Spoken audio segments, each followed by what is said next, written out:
지난 강연에서는 미국 패권의 변화랑 혼돈의 시대의 특성이 어떻게 진행되는지에 대해서 다뤘습니다. 우리 대한민국의 동맹이자 우리에게 실존적 이슈이기 때문입니다. 그런데 이 패권국을 이끄는 리더가 당연히 미국 대통령입니다. 그런데 우리는 과연 미국의 대통령을 생각만큼 잘 알고 있는 걸까요?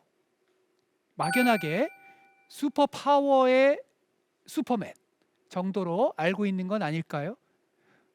전 반대로 오늘날 최근의 미국 대통령들은 거의 이 미션 임파서블 영화에 나오는 주인공처럼 사실상 불가능해 보이는, 어쩌면 더 세게 얘기하면 실패가 예정돼 보이는 그런 과제 속에서 허우적거린다고 저는 생각합니다. 오늘은 그 중에서도 우리의 삶과 밀접한 관련이 있는 2000년대의 대통령들, 즉 부시, 오바마, 트럼프, 그리고 오늘날 바이든을 소개하고자 합니다. 그래서 오늘 강연 주제는 슈퍼맨 미국 대통령의 불편한 진실입니다.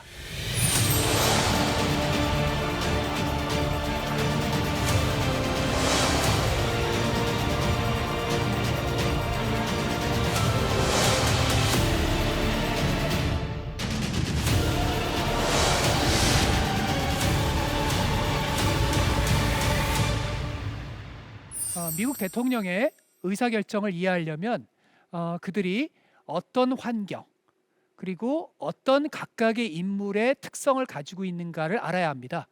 저는 이를 세 가지로, 그러니까 시대의 어떤 물결 속에 있는가, 그 대통령이 진보이든 그 대통령이 보수이든 함께 그 자장 안에서 움직이는 그 시대의 흐름, 그리고 그 모든 대통령이 구조적 혹은 제도적 가지고 있는 제약들, 그리고 각각의 인물 유형들, 이 세 가지 안경을 동시에 써야 시대의 흐름도 보이고 각각이 처한 제약도 보이고 그 제약 속에서의 다양한 색조, 약간씩 달라지는 색조를 한꺼번에 이렇게 넓고 깊게 볼 수가 있습니다. 그래서 먼저 이 세 가지 흐름 중에서 중요한 건 시대의 제약입니다. 그리고 그 시대의 제약을 설명해 주는 하나의 키워드만 고르자면 저는 9.11 테러를 고르겠습니다. 물론 미국의 시대를 구분하는 여러 가지 방식이 있을 수 있죠. 흔히 코로나 전과 코로나 후 그렇게 구분하기도 하잖아요. 저는 다양한 구분법들 중에서 특히 9.11 전과 9.11 후로 구분하는 이 접근법에 관심이 많습니다. 미국이란 나라는 9.11 이전에는 본토가 침략될 수도 있다라는 상상을 잘 하지 못하죠. 소말리아에 혹은 이라크에 이런 전쟁에 대해서는 CNN에 그 내용이 나오지, 미국의 본토에 침략되거나 테러리스트 이런 건 잘 상상을 못했죠. 물론 과거 역사 속에는 있었지만 백악관이 침탈당하기도 했지만 그거는 오래전 역사죠. 그런 점에서 자신의 본토라는 거는 거의 불가침의 영역이라고 생각했던 미국인들의 정신세계에 9.11 테러라는 건 그거는 수십 년이 가는 충격이죠. 근데 이게 우리는 사실 잊었는데요. 어쩌면 이것은 성공의 역설이기도 합니다. 걸프전 기억나시나요? 이 걸프전 하나의 이 전쟁으로 미국은 과거의 트라우마를 완전히 날려버립니다. 그러니까 미국의 역사를 공부하면 베트남 전쟁으로 인한 미국이란 초강대국이 패배할 수 있다는 것, 이게 상처로 남거든요. 그 이외 모든 외교 정책의 그림자처럼 드리워집니다. 근데 걸프전으로 이 상처가 다 사라집니다. 왜? 쉽게 전쟁에서 이기면서 그래, 우리는 이제 베트남전 잊어도 돼. 이제 우리 앞으로의 미래는 미국이란 나라를 우리 스스로 자랑스럽게 제국이라고 불러도 돼. 우리의 하이퍼 파워 앞에서 어떠한 분쟁도 우리는 쉽게 해결할 수 있어. 이렇게 생각을 한 거죠. 그런 점에서 걸프전은 미국인들에게 다시 자존감을 준 전쟁입니다. 근데 인생이라는 게 참 아이러니해요. 왜냐하면 9.11 테러 주동자들은 그렇게 생각하지 않은 거예요. 그들은 걸프전을 보면서 원래 미국에게 가지고 있는 어떤 적대감이 더 강화됐어요. 미국이 이제 중동에서 보다 본격적인 군사활동을 하고, 그리고 그들 입장에서 미국은 일방주의적 패권을 더 거침없이 행사한다는 것에 대한 어떤 분노 같은 것이 테러의 직접적인 계기로 작용합니다. 그래서 돌아가신 고 찰머스 존슨이란 버클리대 교수님은 이거를 블로우백이라는 개념으로 표현합니다. CIA에 많이 자문하셨던 이 고 찰머스 교수님께서는 이게 CIA 작전 용어를 활용하신 겁니다. 작전 용어로 의도하지 않은 CIA 작전의 부작용을 블로우백이라고 부릅니다. 그런 점에서 9.11이라는 비극적 사건은 미국 과거의 어떤 역사의 블로우백으로서 여러 가지 명암을 한번 성찰해 볼 수 있는 계기이기도 하죠. 그런데 그거를 직접 당하는 미국인들의 입장에서 그것이 그러한 긴 호흡의 성찰이라기보다는 트라우마로, 그리고 직접적인 분노의 표출로 안타깝게 나옵니다. 사실 그럴 수도 있는 게, 저만 하더라도 그때 유학 시절에 그 쌍둥이 빌딩 근처에 살았습니다. 저에게는 아직까지 그 트라우마가 이상하게 존재하더라고요. 그 근처에서 9.11을 목격했기 때문에 아직도 하늘에서 비행기가 이렇게 지나가면 비행기 끝에 어떨 땐 그 빌딩이 보여요. 정신과 치료를 받아야 될 것 같아요. 그런 점에서 9.11은 미국이란 나라의 그 이후의 미국의 패러다임에 큰 영향을 지속적으로 줍니다. 그리고 이제 우리는 테러와의 전쟁이란 표현을 너무나 당연히 듣죠. 근데 다시 한번 생각해 보면 테러와의 전쟁에서 그 테러라는 게 어떤 인물이죠? 인물이 아니잖아요. 개념이잖아요. 그러니까 우리가 개념이랑 전쟁을 하는 거잖아요. 그러니까 테러와의 전쟁이라고 규정하는 순간, 그 프레임을 그렇게 하는 순간, 우리는 구체적인 어떤 후세인과의 전쟁은 후세인이 없어지면 되잖아요. 정권 교체되면 되잖아요. 근데 테러와의 전쟁하는 순간 우리 인류에서 테러는 어디선가는 발생하죠. 그러니까 영구적 전쟁이 되는 거예요. 영구적으로 테러를 준비해야 되는 거예요. 영구적으로 긴장해야 되는 거예요. 모든 삶이 이 안보의 논리 앞에 종속되고 산업조차도 종속되는 거예요. 그래서 2000년대 이후 대통령의 시대적 의사결정에서 중요한 변수로서 저는 9.11의 진보 대통령이, 9.11의 보수 대통령이 어떻게 대응하는가를 중요하게 생각합니다. 두 번째로 모든 대통령이 직면한 제약, 구조적 제약입니다. 아주 과거보다 더 험난해진 제약입니다. 미국이라는 나라가 사실은 굉장히 독특합니다. 하나의 국가이기도 하고 전 세계를 자기 품속에 품고 있기도 합니다. 비유하자면 과거 파리드 자카리가 비유했나요? CNN의 이 정치평론가. 북유럽과 중동이 한 국가 내에 존재합니다. 생각해 보세요. 우리는 서울에 살든 부산에 살든 대구에 살든 뭐 정치적 차이는 있을지 모르지만 덴마크와 사우디아라비아와 같은 정도의 다른 느낌으로 다른 지역에 이동하지 않잖아요. 미국은 그런 느낌이 듭니다. 아니, 그냥 제가 살았던 미국 뉴욕만 하더라도 뉴욕은 단일한 뉴욕이 아니에요. 제가 맨하탄에서 딸을 키울 때는 그 학교는 국기에 대한 맹세라는 개념 자체를 아예 상상할 수 없습니다. 어느 학부모가 우리도 국기에 대한 맹세 이런 거 해야 되지 않습니까? 하면 갑자기 아마 왕따 당할걸요? 맨하탄의 그 학교는 굉장히 진보적인 학교입니다. 부모들이. 근데 9.11 테러로 맨하탄에 너무나 제가 살던 곳이 힘들어져서 퀸스 지역으로 이사를 갔더니 아침마다 이사를 갔는데 당연히 국기에 대한 맹세, 우리도 옛날 과거 시절에 했던, 그러니까 뉴욕의 맨하탄과 그 위에 뉴욕은 상당히 다른 거예요. 근데 이거를 뉴욕 내에서 확장해서 생각해 보세요. 동부 뉴욕과 뉴올리안즈라든지 이런 데를 비교하면 가치와 라이프 스타일과 어떤 아젠다에 대한 관점들이 다르죠. 전반적인 경향이 말입니다. 그러면 생각해 보세요. 이 경향이 갈수록 커지고 있으면 문명의 충돌이란 비유적 표현까지 할 정도로, 그러면 거의 통치 불가능한 상황에 직면하죠. 낙태 같은 이슈들. 거의 문명의 충돌입니다. 거의. 안정적인 통치 자체가 이루어지기가 어렵습니다. 다수 연합이 힘듭니다.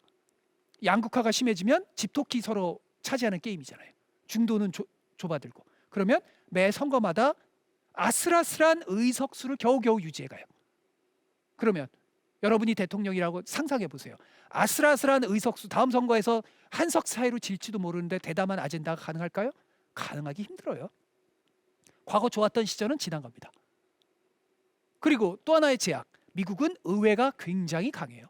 어떤 사람은 미국을 대통령 중심제라고 하는데 정확한 표현은 아니에요. 오히려 의회 중심제에 가깝습니다. 단지 대통령이 상징이고 훨씬 더 어떤 그 언론에 많이 나올 뿐이죠. 그리고 대통령과 자기 정당이 명령하는 관계입니까? 아니에요. 협력의 관계예요. 그래서 미국의 백악관의 회의를 보시면요, 개별 의원들 그 수백 명을 그 칠판 같은 데다 놓고, 오늘은 이 의원이 이 아젠다에 협력을 안 해줘, 이 의원 어떻게 설득하지? 같이 사진 찍어야 되나? 뭐 그 지역구에 뭘 해줘야 돼? 개별 의원 하나하나가 백악관 입장에서 굉장히 소중해요. 그 여론조사에서 조금 지지율 떨어지잖아요. 백악관 회의 비상 걸립니다. 뭐 조금 뭐 한 5% 떨어지면 천만의 말씀.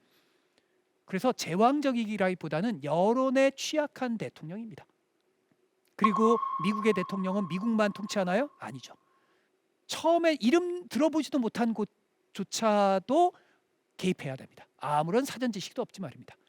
미국의 특히 대통령들은 중국과 달리, 유럽과 달리 사전 인턴 훈련이라는 게 없거든요. 인기 얻으면 갑자기 어느 날 졸지에 스타가 되는 나라 아닙니까? 그러니까 실제로 어떤 회의에서는요, 백악관의 회의가 열렸어요. 분쟁 지역의 그 어떤 그 브리핑을 하는데 그 참모들 중에 일부가 근데 그게 어디야? 이 코소보가 저기란 얘기야?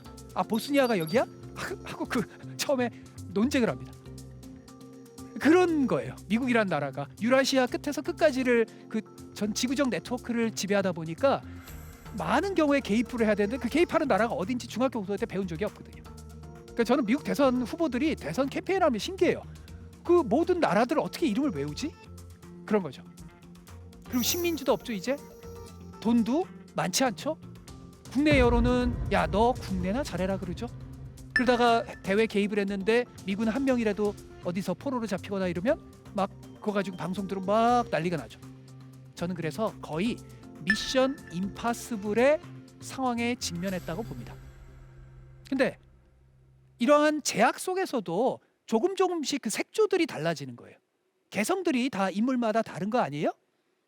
이 각각 달라지는 유형들의 유형의 특성도 이해를 해야 됩니다. 그래서 시청자분들께서 최근 4명의 대통령의 유형을 굳이 제가 조금 뭐 갖다 붙여자면 트로이 전쟁에서의 그 행위자들의 유형과 비교해서 한번 설명을 드릴게요. 저는 이후에 다시 자세히 설명을 하겠지만 조지 W 부시 트로이 전쟁에서 그리스 동맹의 그 수장인 아가멤논 유형으로 구분을 합니다. 아가멤논 기억나시나요? 트로이의 왕자에 의해서 자신의 동생의 부인이 납치되잖아요. 근데 이 사람은 납치가 중요하지 않아요. 그냥 분노하는 척하죠. 그걸 핑계로 해상 패권 질서를 재편하려고 합니다. 뭐가 떠오르시죠? 부시가 이라크 침공한 게 그런 거죠. 대량 살상 무기는 핑계였죠. 그 이후에 오바마가 집권합니다. 오바마는요, 부시의 일방주의에 비해서 뭐예요? 다자주의, 연합을 중시하죠. 항상 그랬던 건 아니지만 트로이 전쟁에서 동맹을 강조했던 사람 누구죠? 오디세이. 아가멤논은 그냥 전략적 지혜가 없었어요. 오디세이는 동맹을 규합하고 때로는 전략적 조언을 통해서 관리해 나갑니다. 고뇌의 인물이죠. 오바마는 고뇌의 인물입니다. 미국이 퇴조하는 것을 어떻게든 안정적으로 연착륙시키려고 노력한 신중함과 지혜의 인물이죠. 그리고 마치 트로이의 목마라는 수처럼 아시아로의 선해라는 기가 막힌 미국 패권 입장에서 기가 막힌 수를 던집니다. 중국이 더 이상 패권을 대체하기 전에 완전히 팔을 비틀고자 하는 트럼프의 전략은 이미 오바마 때 시작됐죠. 트럼프가 참 트로이 전쟁으로 구분하기가 애매합니다. 뭐 어떻게 보면은 아킬레우스랑 비교할 수도 있죠. 왜냐하면 Make America Great Again, 미국을 다시 위대하게, 불멸의 위대함을 꿈꾸는 게 트로이 전쟁의 가장 인기 있는 영웅 누구죠? 브래드 피트가 연기했던 영화에서 아킬레우스의 꿈이죠. 근데 트럼프는 그걸 그냥 내세운 거지 실제 미국을 미래하는 데 큰 관심은 없습니다. 아킬레우스가 달라요. 오히려 파리스 왕자와 좀 비슷하죠. 왜냐하면 수많은 섹스 스캔들, 그러니까 자신의 개인 욕망으로 전 세계를 흔들잖아요. 물론 파리스의 납치를 불멸의 사랑이라고 볼 수 있죠. 제 오늘 세션이 뭐 사랑론은 아니니까 그 논쟁은 넘어갑시다. 어쨌든 파리스 때문에 죄 없는 사람들이 많이 죽은 건 사실이잖아요. 그걸 생각하면 용서하기 어렵죠. 그러니까 세계의 질서를 흔든 혼돈의 에이전트라는 점에서 파리스와 트럼프는 유사합니다. 그러니까 트럼프는 아킬레스와 그리고 파리스를 적당히 합쳐놓은 거로 굳이 비유하자면 트로이 전쟁과, 그리고 마지막으로 바이든은 트로이의 전사 헥토르 왕자와 비슷할 수 있습니다. 왜냐하면 헥토르는 아킬레스에 비하면 좀 떨어집니다. 전투력이. 그래서 사실은 트로이 전쟁에서 헥토르 왕자를 좋아하는 사람이 별로 없죠. 헥토르 팬이 별로 없습니다. 근데 저는 헥토르 팬입니다. 왜냐하면 불멸의 위대함, 인간의 초월성 이런 것보다 그냥 가족을 지키고 자신의 조국을 지키는 데 관심이 있는 거예요. 그리고 인품이 자기 동생 파리스와 달리 굉장히 훌륭합니다. 바이든은 별 대담한 비전이 없어요. 별로 그렇게 뭐 엄청난 위대함이 없습니다. 하지만 소박하고 인간다운 미국을 꿈꾸는 신사입니다. 바이든을 한번 만난 사람은 그 품위에 매혹되죠. 사람에 대한 배려감에. 대통령이 꼭 뭐 배려감만 있어야 되는 건 아니겠지만 일단 인품은 좋아야죠. 그래서 미국에선 보수든 진보든 바이든을 좋아합니다. 그러니까 아젠다를 떠나서 말입니다. 그래서 이 오늘날 이 미국의 대통령을 시청자분들께서 각각의 다양한 정책의 홍수에 빠지시면 그 특징을 놓치십니다. 그래서 오늘 제가 짧은 시간에 말씀드리고 싶은 거는 오늘 제가 말한 안경, 그러니까 9.11이라는 것에 그 대통령들이 어떻게 반응했는가, 그리고 어떠한 그 의회의 제약이나 이런 제약을 돌파하려고 노력했는가, 그리고 트로이에 비유한 각자의 캐릭터들이 어떻게 보여졌는가, 이 세 가지의 특징이 변주되면서 오늘날 그 대통령을 빚어낸 그 특징들을 한번 보시면 될 겁니다. 자, 이렇게 보시면 제가 왜 미국의 대통령이 미션 임파서블의 미션을 부여받았다는지 감이 잡히실 거예요. 지금 방금 말한 그 제약들 보세요. 갈수록 어려워지잖아요. 이 세상에서 가장 힘든 3D 업종 누구다? 미국 대통령이다. 오죽하면 말이에요. 해리 트루만은 백악관을 가장 최절정의 연방 감옥이로까지 자조적으로 표현했습니다. 뭐 전형적인 미국 대통령의 그 하루 스케줄 잠깐 볼까요? 이 표 보시면은 이거는 아침서부터 저녁까지 이루어지는 이 표는 그냥 일상적인 걸 제가 여기다가 보여드리는 겁니다. 이건 그냥 일상입니다. 그 일상인 것만 하더라도 숨이 좀 콱 막히죠. 막 브리핑에다가 회의에다가 우리 일상적인 그 회사 일정과는 너무 다르죠. 근데요, 이건 일상이에요. 심할 경우는 어떤 날은 예를 들어서 하나 비유를 들자면 어떤 비유를 들까요? 오전에 출근했어요. 갑자기 긴급 NSC 회의가 열립니다. 대만 해협에서 중국 비행기가 미국 항공기를 위협합니다. 긴박하게 돌아가죠. 우발적으로 전쟁까지 날 수 있죠. 30분 막 정신없이 장군들한테 보고받고 지시합니다. 자, 계속 나한테 업데이트 해줘. 그러고 나서 보좌관이 옆에 귓속말로 지금 또 저 텍사스주에서 총기 사고가 났습니다. 지금 난리가 났어요. 3명이 죽었습니다. 그래, 긴급 상황 보고 나한테 빨리 해. 뭐 이런 거 하다가 보니까 11시 한 30분 되면 이제 좀 쉬어도 돼? 저기요, 지금 증권시장이 거의 붕괴 직전입니다. 헐, 어떻게 해요? 지금 그거 또 보고받고 그 다음에 증권시장 안정시키기 위한 회의하고 연방준비의장이랑 통화하고 그러고 났더니 아직 겨우 12시입니다. 한 5시쯤 돼야 되는 거 아니에요. 퇴근해야죠. 근데 겨우 12시밖에 안 됐어요. 또 오후에는 어떤 일이 있겠어요. 이런 겁니다. 거기다가 선거 캠페인, 미국은 영구적 선거의 나라입니다. 선거 캠페인이 항상 있어요. 그리고 한국의 대통령의 정치 중립과 미국은 완전히 다르죠. 미국의 대통령의 중요한 업무 중에 하나는 자기 당을 선거에서 승리하게 이끄는 거예요. 선거에서 승리하면 제일 중요한 거 뭐다? 돈이죠. 펀드레이징 누가 제일 잘할 수 있다? 미국에서 제일 유명한 정당에서 제일 유명한 사람 누구예요? 대통령. 그래서 서울에서 부산, 부산에서 서울 오가는 것도 힘든데 미국은 땅덩어리가 얼마나 큽니까? 백악관인 워싱턴에서 캘리포니아까지 펀드레이징 하라고 날아간다고 생각해봐요. 밤늦게 11시, 12시에 귀가합니다. 어떤 대통령 그래서 아침에 그 백악관 직원들 중에서 가장 험난한 직업이 뭔지 아세요? 대통령 안 일어나는 사람 깨우는 사람. 왜냐하면 막 짜증냅니다. 그 사람이 무슨 죄가 있어요? 근데 그 대통령 입장에서 한번 생각해, 안쓰럽죠. 그러니까 건강의 달인 오바마가 헬스클럽 빠지면 막 짜증내는 오바마가 8년 만에 어떻게 됐어요? 오바마 사진이 바뀌었죠. 백발이 됐죠. 제가 처음에 유학 가서 미국의 대통령 의사 결정을 공부를 하는데 미국 대통령들이 저 같은 수준에서도 하지 않는 실수를 막 하는 거예요. 그래서 제가 자신감이 막 내가 생각보다 뛰어난 모양이지? 나라면 저렇게 안 했을 텐데? 아니죠. 저 같은 이한테 한 반나절만 시켜보세요. 뭐 돌아가면서 그 하루 시장하는 그런 프로그램처럼 아마 지금 있는 제 흰머리는 반나절 만에 엄청나게 생기겠죠. 그러니까 왜냐하면 인간의 능력으로 감당할 수 없는 과제가 이 제국의 수장에게는 정신없이 돌아가요. 그러면 우리가 제3의 관점에서 보면 왜 저걸 실수하지? 실수하게 돼요. 인간이 감당할 수 없는 직업이거든요. 그래서 아이젠하워 전 대통령이 그런 말을 했습니다. 백악관에 쉬운 과제로 올라오는 건 하나도 없다. 왜냐하면 쉬운 과제는 아래 레벨에서 다 처리하니까 그들이 도저히 처리하지 못하는 것만 올라온다. 그러면 그걸 감당할 수 있겠어요? 무슨 양자역학 문제풀이 같은 그런 과제가 올라오는데 말이에요. 제가 왜 미션 임파서블이라고 하는지 아시겠죠? 자, 이런 미션 임파서블 속에서 4명의 대통령의 특징을 간단하게 한번 봅시다. 자, 먼저 2000년대 첫 대통령인 부시. 제가 생각하는 부시 대통령을 이해하는 안경은 분노와 기회 포착입니다. 그리고 그 리더의 유형을 굳이 트로이 전쟁과 비교하면 아가멤논입니다. 근데요, 사람들은 다 미국에도 잊었는데요, 부시하면 테러와의 전쟁의 수장, 전시 대통령 이렇게 기억하잖아요. 천만의 말씀. 원래 부시는요 텍사스 주지사 출신이고요. 그리고 그렇게 무시무시한 사람이 아닙니다. 때로는 초당적인 결정 많이 하고요. 또 민주당이 반기는 개혁 과제도 많이 했습니다. 교육개혁 같은 거는 사실 상당히 설득력 있는 안도 많이 했었습니다. 공립학교의 모든 상위 10%는 다 무조건 대학 입학 자격 주장. 그러면 저소득층 출신도 좋은 대학에 갈 수가 있잖아요. 상당히 개혁적 아젠다죠.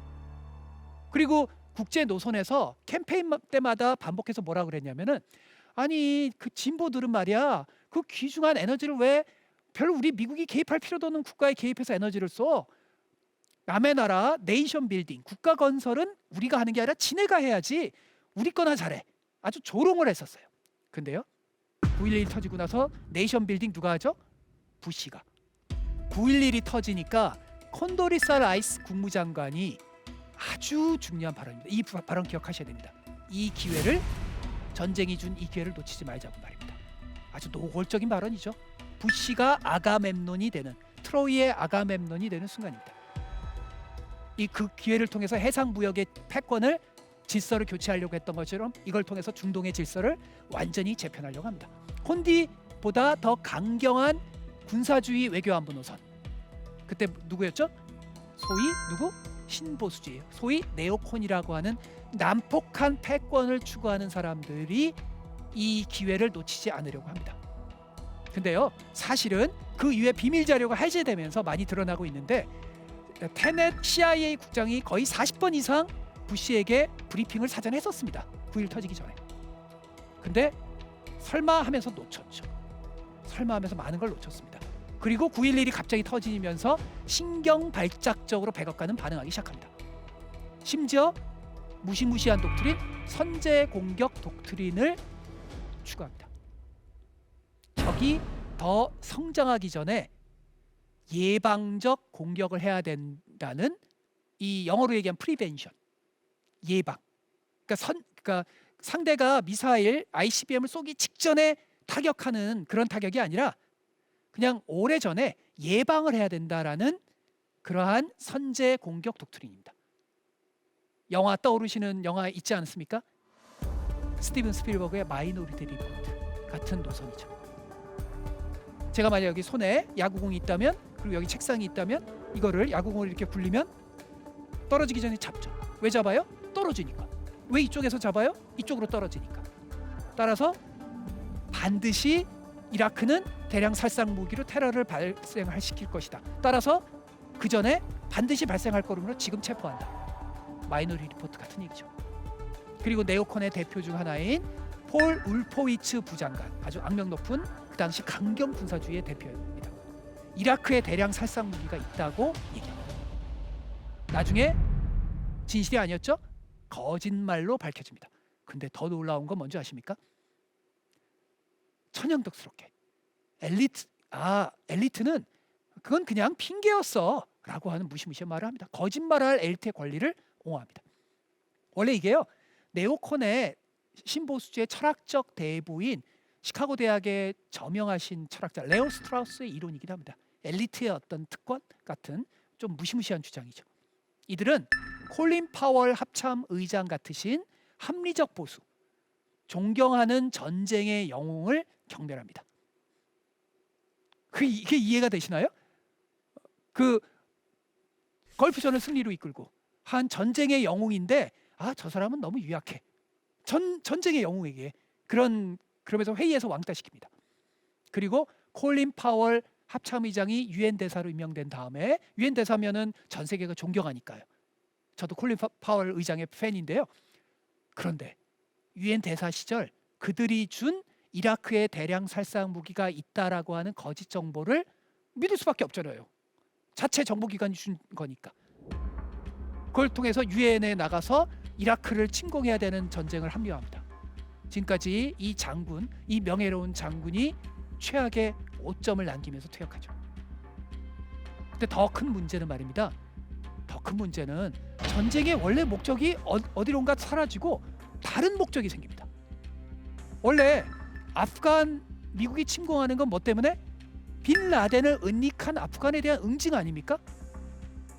하지만 9.11 테러가 후세인이 한 건 아니거든요. 아프간의 미군은 잊혀지고 이제 미국은 이라크 후세인으로 아프간은 잊혀진 전쟁이 됩니다. 갑자기 모든 초점이 이라크로 넘어갑니다. 이라크 입장에서는 미치고 한장한을 노리시죠.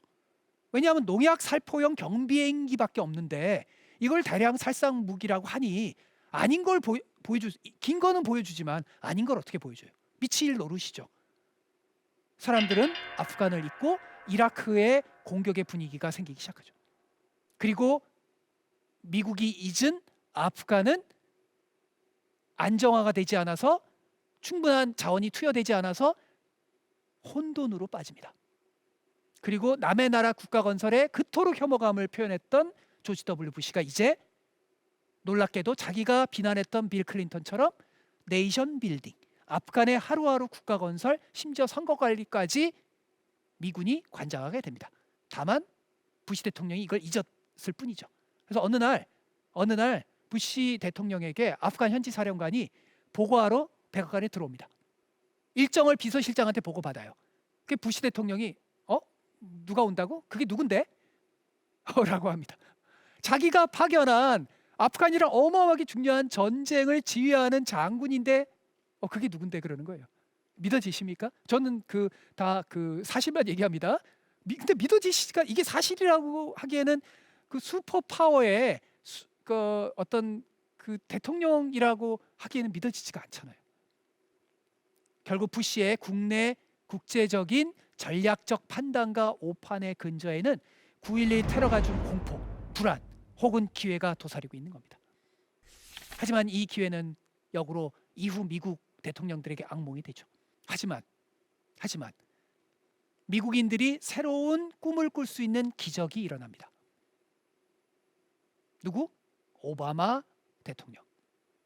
2008년 집권한 오바마는요, 마치 미국의 새로운 장이 열린 것처럼 당시로서 느껴졌습니다. 당시에 하이드 파크에서 오바마의 캠페인이라는 건요, 이거는 마치 퀸이 돌아왔나 하는 정도로 어떤 열광의 도가니, 팬덤의 도가니죠. 왜냐하면 불가능해 보이는 후보이기 때문입니다. 예를 하나 들어드릴까요? 미국과 수십 년에 걸친 지리한 갈등의 그 남미의 국가 어디죠? 쿠바. 쿠바의 독재자 카스트로가 하도 미국과 이 수교를 서로 하려고 밀고 땡기다가 뭐 미국도 책임 있고 쿠바도 책임 있고 그러다가 결국 안 되고 안 됐죠. 그래서 어느 날 좌절해서 이런 말을 한 거예요. 야, 미국에 흑인 대통령이 들어서고 그리고 뭐 남미 출신의 뭐 교황이 들어서고 이러면 그러면 뭐 미국과 국교 정상화가 되겠지 뭐. 이게 그렇게 조건이 마련돼야 된다는 얘기가 아니에요. 그러니까 불가능하다는 예를 든 거예요. 근데 두 가지가 다 돼버렸네. 두 가지가 다 돼버린 거예요. 더구나 미국의 그 당시 애국의 아주 광풍이 부는 시대에 이라크 전쟁을 반대하는 후보가 대통령이 된다? 주류 정당인 민주당에 말도 안 되죠. 말도 안 되죠. 심지어 민주당의 주류 대표적인 후보인 힐러리 여사.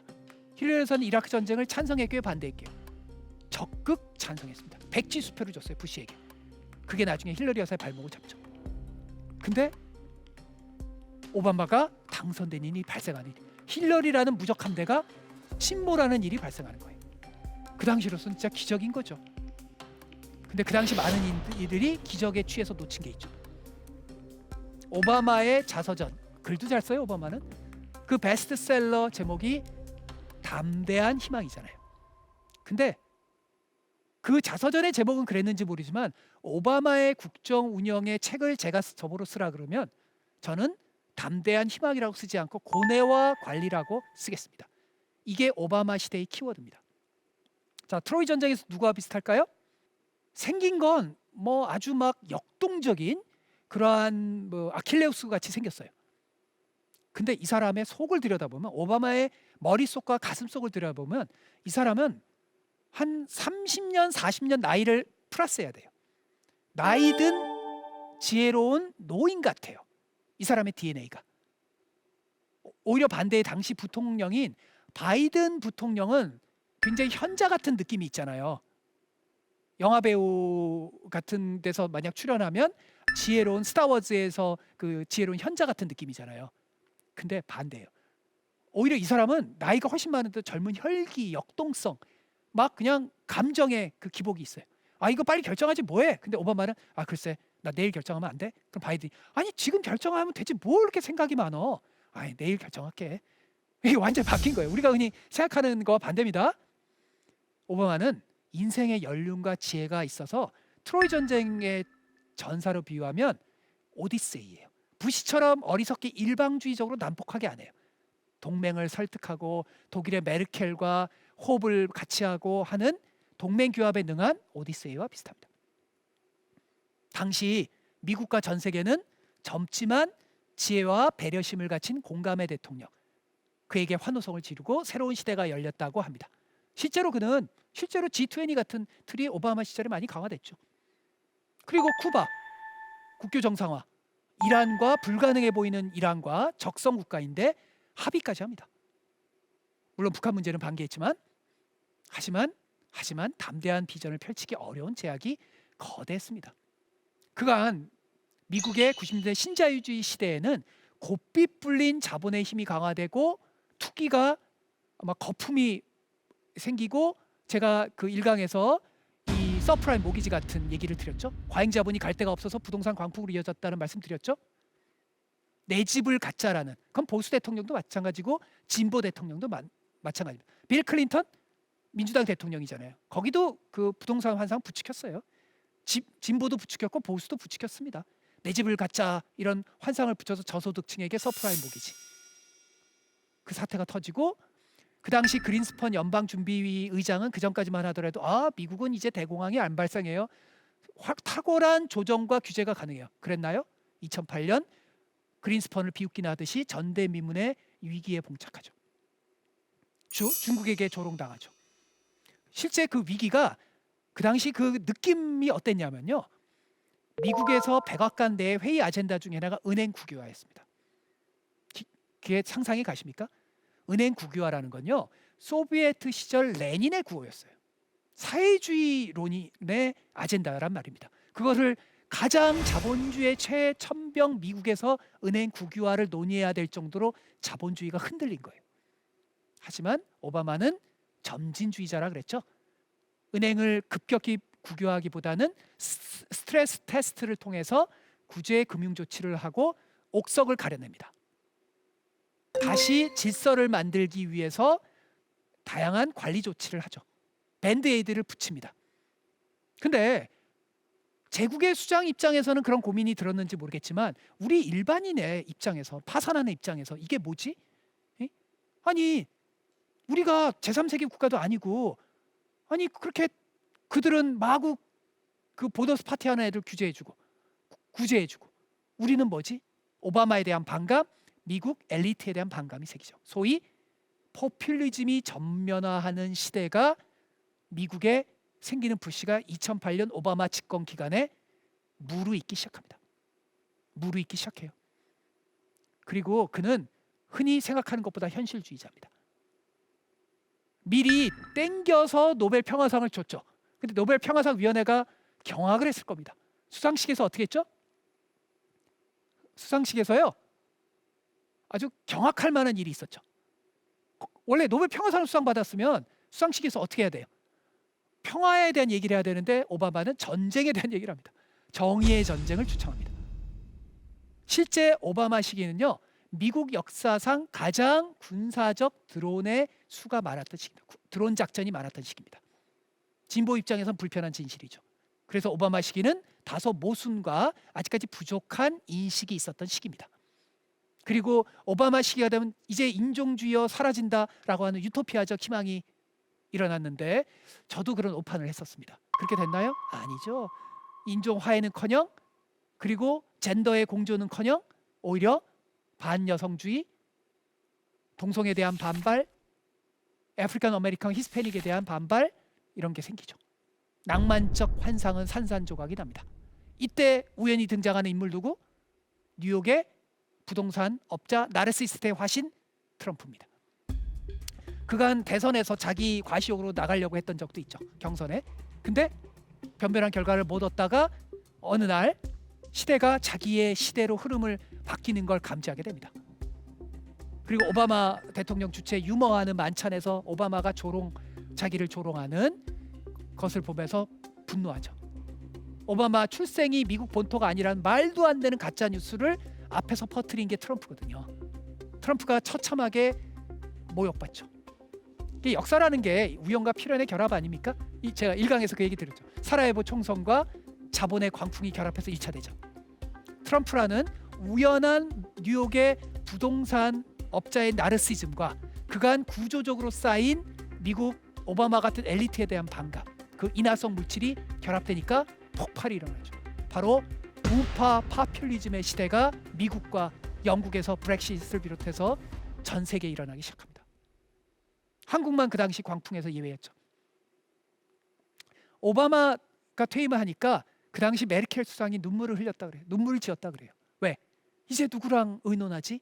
이 혼돈으로 가는 세계 질서를 관리해야 되는데 오바마와 같은 로마의 마치 귀족 키케로와 같은 지혜를 갖춘 인물이 이제 없어요. 누구랑 의논해야 되지? 그녀가 트럼프를 만나는 생각만 해도 그녀로서는 끔찍하죠. 얘기가 이성적 얘기가 안 통하니까.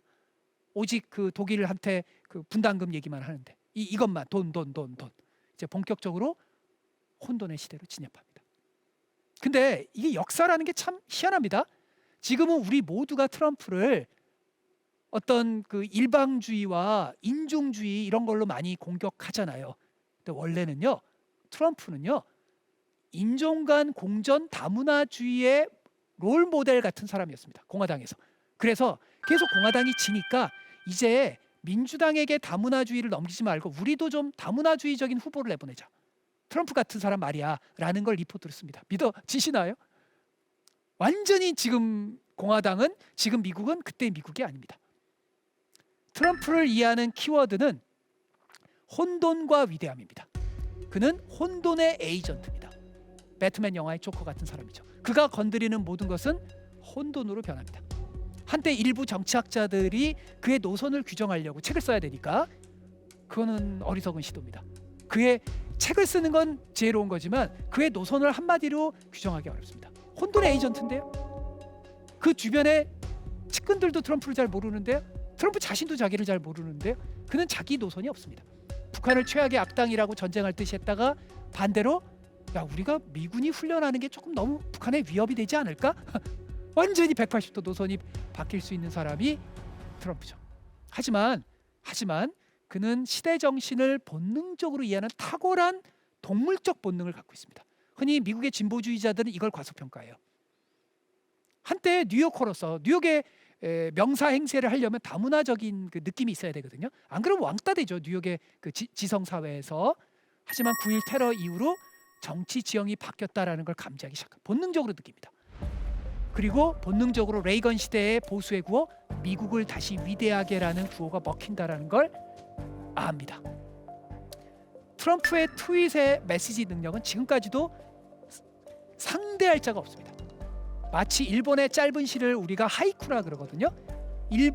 아마 일본인으로 태어났으면 하이쿠의 대가가 됐을 겁니다. 그의 트윗은 촌철살인으로 상대를 규정하고 상대를 파괴합니다. 오바마가 소셜 미디어 시대의 최초의 포스트 모던 대통령이라면 트럼프는 이 매체의 잠재력을 최대한 끌어낸 대통령입니다. 미국의 민주당은 이걸 과소평가하죠. 그러다가 2016년에 쓴맛을 본 거 아닙니까? 그러니까 서로 이념을 가지는 건 좋은데 상대에 대해서 균형 있게 상대의 강점을 이해할 수 있는 능력이 있어야 되죠. 다만 트럼프의 그 잠재력이 어둠의 힘이라는 거죠. 즉 대안 현실을 만들어내고 탈진실, 가짜 뉴스의 그러한 능한 양극화 시대의 어떤 그 귀재인 겁니다. 하지만 그가 위대함을 내세웠지만 실제 위대함보다는 오히려 그 시절은 혼란의 시대입니다. 그리고 수많은 섹스 스캔들로 점철된 파리스의 유형이기도 하죠. 실제 그는 그 시절에 상당히 많은 모순을 범합니다. 우리가 북한 문제에 대해서 기억하는 거 아닙니까? 이 싱가포르에서 마치 북한의 입장에 상당히 들어주는 것처럼 보였다가 그 다음에 어떻게 되죠?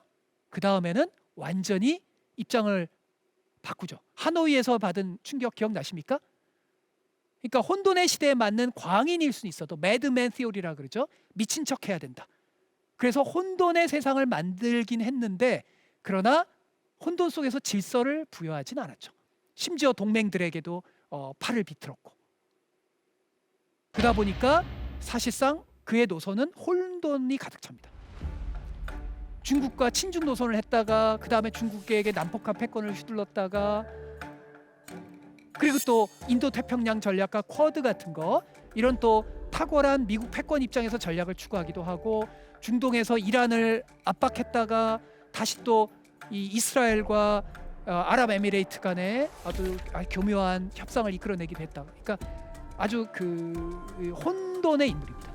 그리고 또한 많은 부분을 퇴행시켰죠. 기후 오바마 시절에 잘 시작했던 파리 기후변화 협약을 탈퇴하고 미국에서 기후 대응을 거꾸로 시계를 돌렸죠. 그런 점에서 이 트럼프 시기를 이해하는 그 핵심 키워드는 바로 이 모순, 혼돈 이런 걸로 이제 이해하실 수 있습니다. 이 혼돈의 시대를 다시 질서의 시대로 만들고자 하는 사람이 등장하죠. 바로 우리가 오늘날 살고 있는 바이든입니다. 바이든의 키워드는 한마디로 가치와 견제입니다. 그의 유형은 트로이의 헥토르 왕자와 가깝습니다. 즉 위대함을 꿈꾸기보다는 그가 살고 있는 공동체를 조금 더 인간적인 공동체로 만들고 가치에 헌신하고 어떤 절제, 인품 이런 캐릭터입니다. 동맹을 규합하는 오디세우와도 조응되는 측면이 있고요. 자유주의 동맹의 복원을 꿈꾸는다라는 점에서 그게 그의 핵심 화두 아닙니까? 그리고 예측 가능한 질서. 동맹이 규합해서 자유주의 국가의 새로운 질서를 구축하고자 하죠. 그리고 미국의 혼. 처음에 미국 전략가들이 혼? 그게 뭐야? 그게 대선 캠페인 구호야? 그건 구호가 되긴 너무 추상적이잖아. 하지만 손에 잡히는 민생 아젠다보다 이 가치 아젠다로 바이든은 패배가 예상됐던 2020년 대선도 승리하고 2022년 중간선거도 사실상 승리로 이끕니다.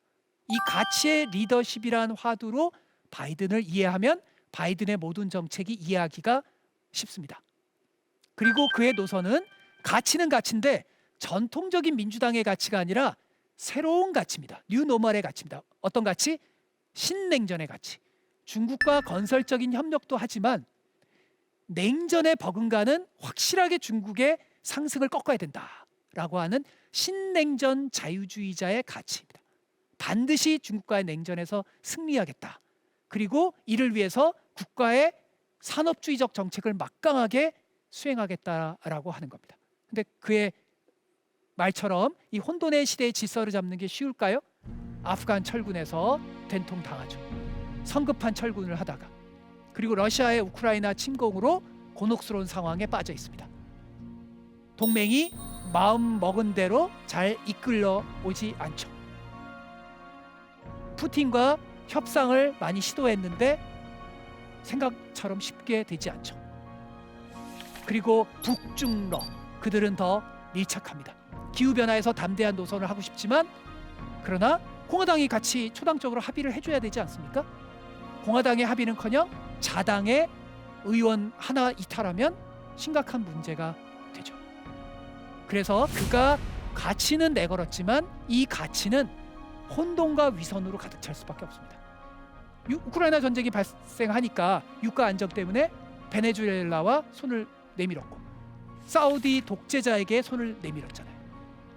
제국의 수장의, 오늘날 살아가는 수장의 고민이 바로 그런 거죠. 왜냐하면 지금은 가치만으로 움직일 수 있는 세상이 아니거든요.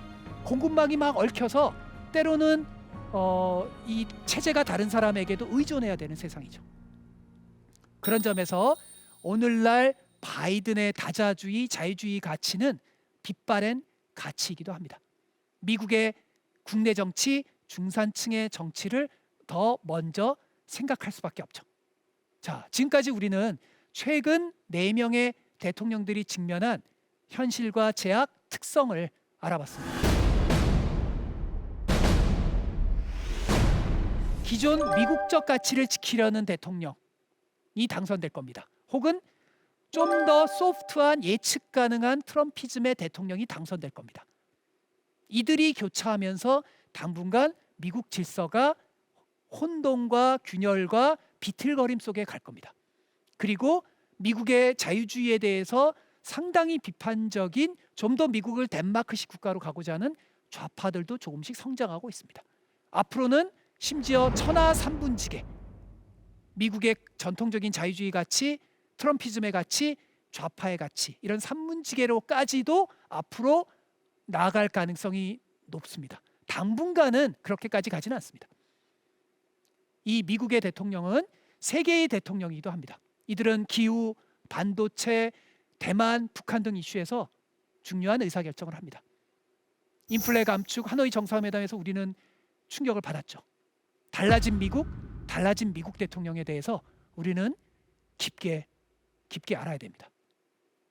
이번 강연에서 저는 슈퍼맨이라고 생각했던 미국 대통령이 직면한 미션 임파서블의 현실에 대해서 살펴보았습니다. 그리고 각 유형들이 어떻게 이에 적응하고 실패하는지를 봤습니다. 이 4명의 대통령들을 살펴보면 미국은 앞으로도 누구도 대담한 리더십을 발휘하기 힘든 어려운 제약 속에서 부단히 비틀거릴 것으로 보입니다.